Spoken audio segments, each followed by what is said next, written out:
Brought to you by V-Guard.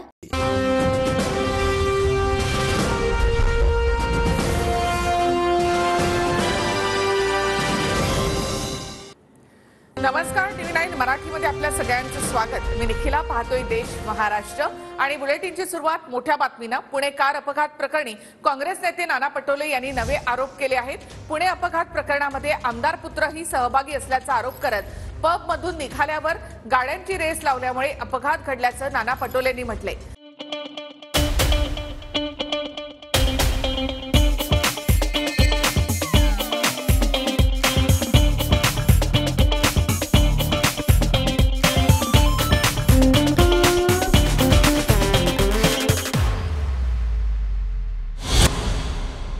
तर पटोलेंकडे एवढी स्फोटक माहिती असल्यास त्यांचीही चौकशी व्हावी असं उदय सामंत यांनी म्हटलं आहे। तर पटोलेंकडे काही पुरावे असल्यास ते पोलिसांना देण्याची मागणी उदय सामंतांनी केली आहे। मी मुद्दाम आम्ही सांगत आहे की या घटनेमध्ये एका आमदाराचा मुलगा सुद्धा होता। आता सरकारने स्पष्ट करावं ना, आम्ही कशाला सांगणार? तर सरकार मुख्यमंत्र्यांनी जाहीर करावं। मुख्यमंत्री का सुट्टीवर गेले? ज्या पब मधून ही मुलं निघाली, 2 गाड्या यांच्याजवळ होत्या, त्या गाड्यांची रेस लावली आणि हे रेस लावल्यामध्ये या गरीब माणसांना गाडीच्या खाली कुचलून मारण्याचं पाप या लोकांनी केलं। माझं तर म्हणणं असं आहे की त्याच्यामध्ये जर आमदाराचा मुलगा असेल आणि ती माहिती नाना पटोले साहेबांकडे असेल तर नाना पटोलेंची देखील चौकशी झाली पाहिजे। देखिए, उनका काम है अफवाह से गर्मी बढ़ाना और हमारा काम है माहौल को ठंडा रखना। हमारा नेता कैसा हो जो माहौल को रखे ठंडा वैसा हो। अब की बार वी-गार्ड एयर कूलर का चमत्कार। नाना पटोले साहेबांना देखील सीपी ऑफिस मध्ये बोलवलं पाहिजे। जर एवढी स्फोटक माहिती त्यांच्याकडे आहे आणि आमदारांचा मुलगा असलेले पुरावे त्यांच्याकडे आहेत, त्यांनी सीपी ऑफिसला दिले पाहिजे। तर पुरावे नष्ट करण्यासाठी अजय तावरे आणि श्रीहरी हळनोर यांच्या जीवाला धोका असू शकतो अशी चिंता सुषमा अंधारे यांनी व्यक्त केली आहे। माझ्याकडे भरपूर नावं असून मी कुणाला सोडणार नाही असं तावरेनं म्हटलं होतं आणि त्यामुळे तावरे हळनोर या दोघांना सुरक्षा देणं गरजेचं आहे असं अंधारेंनी म्हटलंय। तर तावरेने मागणी केल्यास पोलीस सुरक्षा देतील असं संजय शिरसाट यांनी म्हटलं आहे। अंधारेंच्या वक्तव्यामध्ये काहीसा विरोधाभास आहे, त्या संभ्रम निर्माण करतायत असं शिरसाटांनी म्हटलं आहे। भाइयों बहनों, उनके राज में पावर रहे अनस्टेबल और हम रखे सब स्मूथ और स्टेबल। हमारा नेता कैसा हो जो स्टेबल पावर दे वैसा हो। अब की बार वी-गार्ड एसी स्टेबलाइजर का चमत्कार। पुरावे नष्ट करण्याच्या दृष्टीने, कारण पोर्शे कार अपघात प्रकरणामध्ये जर इतके सगळे बडे प्रस्थ गुंतू शकतात, वाटेल त्या पद्धतीने त्याला वाचवायचे प्रयत्न होऊ शकतात, तर पुरावे नष्ट करण्यासाठी अजय तावरेच्या जीवाला धोका का होणार नाही? त्यामुळे अजय तावरेची सुरक्षितता महत्त्वाची आहे। संरक्षण देणारच जर त्याचा जीव घेणार असेल असं जर कुणाचा समज असेल तर मला वाटतं हे हास्यास्पद आहे। आणि तावरेंनी जर तशी मागणी जर केली की मला संरक्षण हवं, तर पोलीस त्यांना संरक्षणही देतील आणि त्यांच्यावर असलेल्या कारवाई ही व्यवस्थितपणे करतील। म्हणून एकीकडे त्याच्यावर आरोप करायचे, दुसरीकडे त्याच्या संरक्षणाची मागणी करायची, तिसरीकडे त्याला राजकीय संरक्षण आहे असं सांगायचं। हे जे काही विरोधाभासाचे स्टेटमेंट आहे त्यामुळं कन्फ्युजन कसं तयार होईल हा प्रयत्न यातून झालेला पाहायला मिळतोय। गेल्या 10-12 वर्षामध्ये अजय तावरेने काय काय बघितलेलं आहे हे नीट समजून घ्यावं। इव्हन पल्लवी सापळे, अजय तावरे, अजय चंदनवाले, त्यानंतर काय अनेक नावं आहेत, अनेक नावं आहेत याच्यामध्ये। उनका बैकअप सिर्फ कल तक और हमारा चांद तक। हमारा नेता कैसा हो जो नॉन स्टॉप बैकअप दे वैसा हो। अब की बार वी-गार्ड इन्वर्टर बैटरी का चमत्कार। ह्या सगळ्या नावांचा आणि 6व्या मजल्याचा काय संबंध आहे? 2.5 वर्षापूर्वी जे सरकार पाडलं गेलं त्याचा काय संबंध आहे? हे सरकार पाडण्यामध्ये अजून काय काय गोष्टी घडल्या या अनेक गोष्टी पुढे आल्या पाहिजेत. अजय तावरेला जर 6व्या मजल्यावरचं संरक्षण जर असेल तर त्यांच्या जीवाला धोका होण्याचं काही कारणच नाही. म्हणून तावरे असो का आणखीन बावरे असो, हे कोणीही जरी असले तर पोलीस आपली कारवाई करताना या सर्व बाबीचं लक्ष ठेवील आणि कुठेही कोणाच्या जीवाला धोका होणार नाही. परंतु ज्यांनी काही हे गुन्हे केलेत त्यांना जेलमधून जाण्यापासून कोणी वाचवणार नाही याची काळजी सुद्धा सरकार घेणार आहे. ते सगळे बडे प्रस्थ अर्ध्या रात्री का दाखल झाले होते? जर खरंच शिफारस केली होती आमदार सुनील टिंगरेंनी तर टिंगरेंनी नंतर त्याच्यातनं वॉकआउट करायचा प्रयत्न का केला? सुनील टिंगरेंनी ठामपणे का सांगितलं नाही की होय मी शिफारस केली होती? पत्र व्हायरल झाल्यावर पुन्हा त्याच्यावर वेगळा खुलासा देण्याची गरज, ती वेळ टिंगरेंवरती का आली? सुषमा अंधारे असतील किंवा रवींद्र धनगेकर असतील, हे दोन नेते त्यांना माध्यमामध्ये प्रसिद्धी भेटायला लागली आहे म्हणून रोज उठायचं, कुठल्या तरी ऑफिसवर जायचं, कसले तरी आंदोलन करायचे. आता हे किती धुतलेल्या तांदळासारखे हे महाराष्ट्राला माहित आहे, आम्हाला माहित आहे. सुषमा अंधारेची हिस्ट्री माहित आहे, रवींद्र धनगेकरांची हिस्ट्री माहित आहे. त्यांनी फक्त आम्हाला खोलात जायला लावू नये. हे नौटंकीबाज किती रस्त्यावरती नौटंकी केली तरी त्याला जनताही दाद देणार नाही. अंजली दमानिया रिचार्जवर चालणारी बाई असल्याची खोचक टीका राष्ट्रवादीच्या सूरज चव्हाण यांनी केली आहे. दमानिया सुपारी मिळाली की मागे लागतात असं सूरज चव्हाण म्हणाले. तर सूरज चव्हाणांच्या वक्तव्याने संताप आला असून त्यांनी 24 तासात माफी मागावी अशी मागणी अंजली दमानिया यांनी केली आहे. की अंजली दमनियाची चौकशी झाली पाहिजे, त्यांची सुद्धा नार्को टेस्ट झाली पाहिजे. अंजली दमनिया यांना कुणी कुणी कॉल केलेले आहेत त्याचं कॉल रेकॉर्ड सुद्धा चेक झालं पाहिजे. अंजनी दमनिया म्हणजे रिचार्जवर चालणारी बाई आहे, म्हणजे ही काही सामाजिक कार्यकर्त्या नाहीत. हे फक्त कुणीतरी सुपारी दिलं की ती सुपारी वाजवायचं काम दमनियाबाई करतात. दमनियाबाईकडे पुरावे असतील तर त्यांनी बोलावं. उगाच प्रसिद्धी भेटते म्हणून मोठ्या मोठ्या लोकांवरती आरोप करायचं नाही.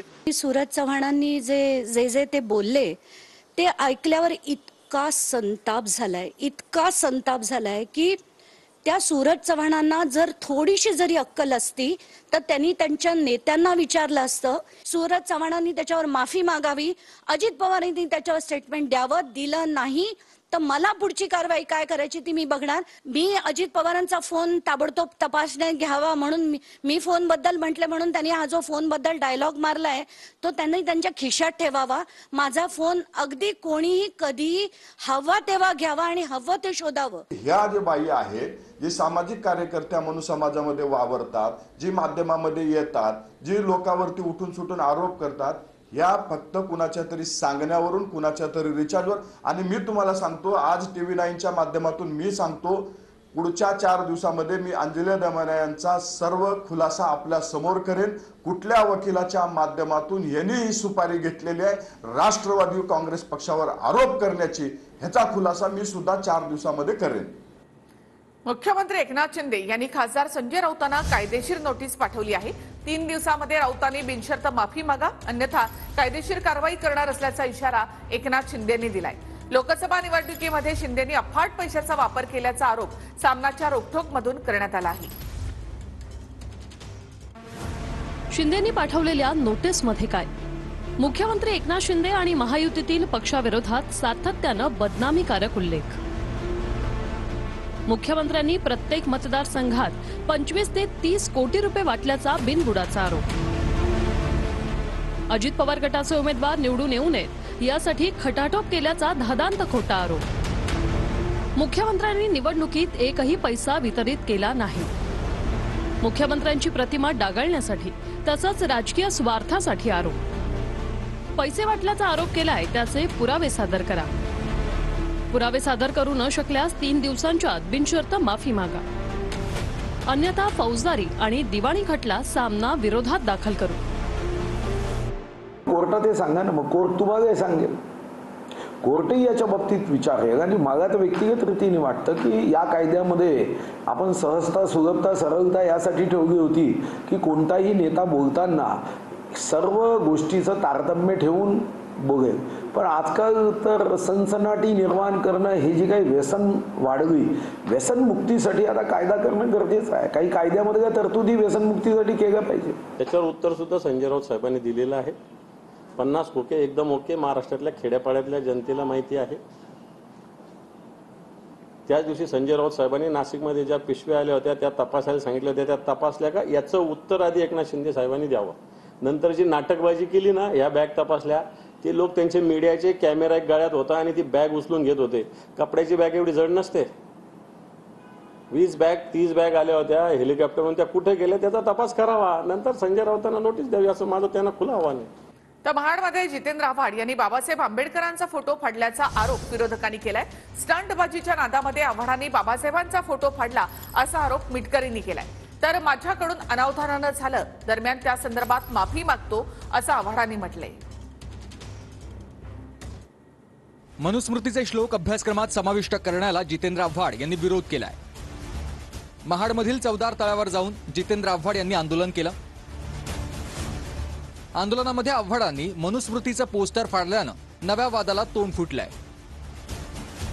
मनुस्मृतीच्या पोस्टरवर डॉक्टर बाबासाहेब आंबेडकरांचाही फोटो होता. स्टंटबाजीच्या नादात आव्हाडांनी बाबासाहेबांचा फोटो फाडला असा आरोप विरोधकांनी केलाय. तर जितेंद्र आव्हाडांच्या विरोधात त्यानंतर अजित पवार गट आणि शिंदे गटानं आंदोलन केलं. त्यावर भावनेच्या भरात पोस्टर फाडलं, आम्ही माफी मागतो असं स्पष्टीकरण जितेंद्र आव्हाडांनी दिलंय. आव्हाडांनी स्टंटबाजी करताना इतकीही गोष्ट त्यांच्या ध्यानात येऊ नये की आपण पोस्टर फाडत असताना बाबासाहेबांचा फोटो फाडतो आहोत. ही चूक अक्षम्य आहे आणि ज्या आव्हाडांनी परमपूज्य बाबासाहेबांच्या प्रतिमेला फाडून हा राष्ट्राचा अवमान केला त्याबद्दल त्यांच्यावर देशद्रोहाचा गुन्हा दाखल झाला पाहिजे. आणि जर आव्हाडांनी 24 तासाच्या आत माफी मागितली नाही किंवा महाडलाच बाबासाहेबांच्या बुटावर नाक घासून तिथं प्रायश्चित्त केलं नाही तर संपूर्ण महाराष्ट्रभर तीव्र आंदोलन छेडण्यात येईल. एका भावनेच्या भरात मनुस्मृती विरुद्ध करत असताना मनुस्मृती लिहिलेली होती म्हणून ते पोस्टर फाडण्यात आलं. त्याच्यात बाबासाहेबांचा फोटो होता हे अनावधानाने तेव्हा लक्षातही राहिलं नाही. माझ्या हातनं चूक झाली ही मोठ्या मनाने नाही तर अत्यंत लीन होऊन मी माफी मागितलेली आहे. ते मला मनुस्मृती एवढं दिसलं त्या रागापोटी ते फाडण्यात आलं. त्याच्यात कुठेही डॉक्टर बाबासाहेब आंबेडकरांचा फोटो आहे म्हणून फाडण्यात आलं असं जर कोणी म्हणत असेल तर तो मूर्ख आहे. बाबासाहेबांची उंची एव्हरेस्टपेक्षा मोठी आहे. अशी चूक तुम्हाला करताच येणार नाही. आणि उद्या अशा चुका करून कोणी म्हणतं की मला माफ करा तर त्यांना माफही करता येणार. कायद्याच्या चौकटीमध्ये जी कारवाई कायद्यामध्ये अपेक्षित आहे, संविधानामध्ये अपेक्षित आहे, संविधानाच्या अपेक्षित चौकटीत कारवाई होणं ही जबाबदारी निश्चितपणे सरकारवर आहेच. आव्हाडांना स्टंटबाजी करण्याची नेहमी सवय आहे, त्यामुळे त्यांना कधी कधी भान राहत नाही. त्याने आपण पाहिलं की बाबासाहेबांची प्रत असलेली जे काय फोटो असलेली प्रत जी काय फाडलेली आहे ते कमीत कमी ते तरी त्यांनी बाजूला करायला पाहिजे होतं असं आम्हाला वाटतंय. म्हणजे यांना स्टंटबाजी करण्यामध्ये उत्साह होता, त्यांचा मान राखण्यामध्ये त्यांना भान नव्हतं. जर त्यांचं ते भान असतं तर त्यांनी त्या फोटोची प्रत फाडली नसती. आता चमकोगिरी करण्यासाठी आम्ही आता मनुस्मृती जाळणार, मग महाडला जाणार आणि पुन्हा दाखवणार की आम्ही सगळ्यांचे कसे तारणहार आहोत. या सगळ्या स्टंटबाजी आता लोकांना त्याचा वीट आलेला आहे. जेव्हा शिक्षण मंत्र्यांनी सांगितलं की याचा इन्सर्ट या धड्या पुस्तकामध्ये केला जाणार नाही, विषय तिथं संपतो.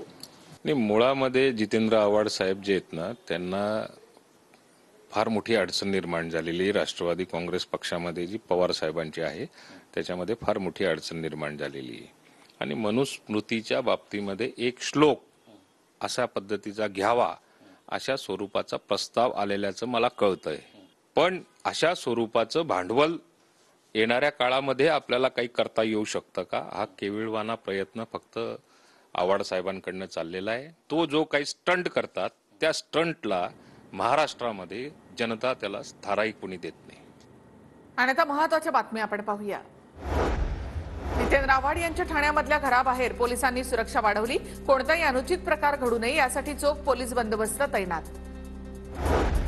दौंडमधील खामगावमध्ये सुप्रिया सुळेंच्या विजयाचे बॅनर झळकले. भाऊबीजेसाठी भावाकडून बहिणीला दौंडमधून 5,500 मतांची भेट. दौंडच्या खामगावमध्ये लागलेल्या बॅनरवर उल्लेख. बारामतीमध्ये जय पवारांकडून नागरिक कार्यकर्त्यांच्या भेटीगाठी. जय पवारांकडून नागरिकांच्या अडचणी समजून घेत त्या सोडवण्याचा प्रयत्न. अवकाळी नुकसानग्रस्त भागाची प्रणिती शिंदेंकडून पाहणी, मोहोळ, पंढरपूर आणि मंगळवेढा तालुक्यामध्ये पाहणी, पंचनामे करून शासकीय मदत द्यावी, प्रणिती शिंदेंची जिल्हाधिकाऱ्यांकडे मागणी. पुण्यातील खडकवासला धरणामधून इंदापूरसाठी पाणी सोडावं, आमदार दत्तात्रय भरणेंची पालकमंत्री अजित पवारांकडे मागणी. इंदापूर तालुक्यामध्ये सध्या दुष्काळी परिस्थिती. कपाशीच्या बियाण्यांमध्ये प्रचंड भ्रष्टाचार, बियाणं अव्वाच्या सव्वा दराने विक्री सुरू, आमदार बच्चू कडू यांचा आरोप. जळगावच्या धरणगावमध्ये शुद्ध आणि सुरळीत पाण्यासाठी ठाकरे गट आक्रमक, नगरपालिकेमध्ये मुख्याधिकारी नसल्यामुळे पदाधिकाऱ्यांचा ठिय्या आंदोलन. कृषी पंपांना पाणी मीटर बसवण्याच्या निर्णयाविरोधात राजू शेट्टी आक्रमक, निर्णय मागे न घेतल्यास मुख्यमंत्र्यांसह सर्व मंत्र्यांना कृष्णेच्या पाण्यानं अंघोळ घेण्याचा इशारा. जालना जिल्ह्यामध्ये तीव्र पाणी टंचाईमुळे मोसंबीसह इतर फळबागा सुकल्या. या फळबागांचे पंचनामे करून 7 जून पर्यंत भरपाई द्या, अन्यथा मोर्चे काढणार, शेतकऱ्यांकडून जिल्हाधिकाऱ्यांना निवेदन. अमरावतीच्या दर्यापूरमध्ये पाण्यासाठी नागरिकांचं रास्ता रोको आंदोलन, पाणी टंचाईची समस्या सोडवा, अन्यथा तीव्र आंदोलन करणार, नागरिकांचा इशारा.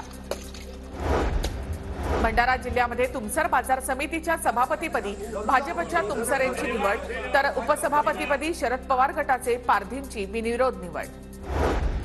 जितेंद्र आव्हाड यांच्या विरोधामध्ये नाशिकमध्ये शिवसेना शिंदे गटाचं आंदोलन, आव्हाडांच्या विरोधामध्ये जोरदार घोषणाबाजी, बाबासाहेबांचा फोटो फाडल्याचा जितेंद्र आव्हाड यांच्यावर आरोप.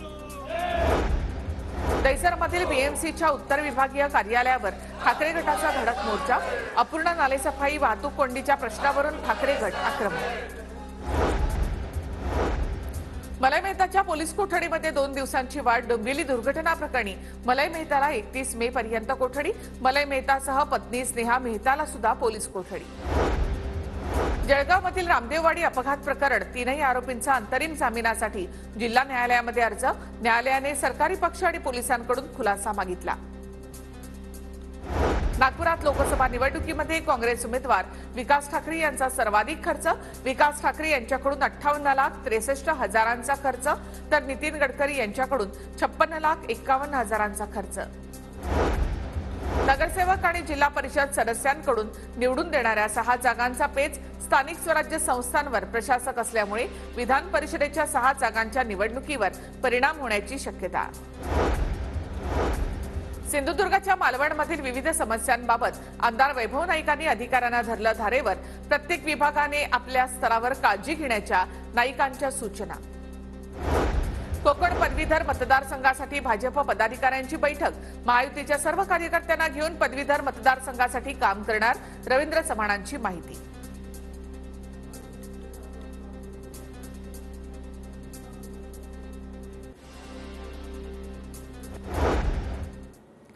एक छोटासा ब्रेक इथे घेऊयात, लगेच परत येऊया.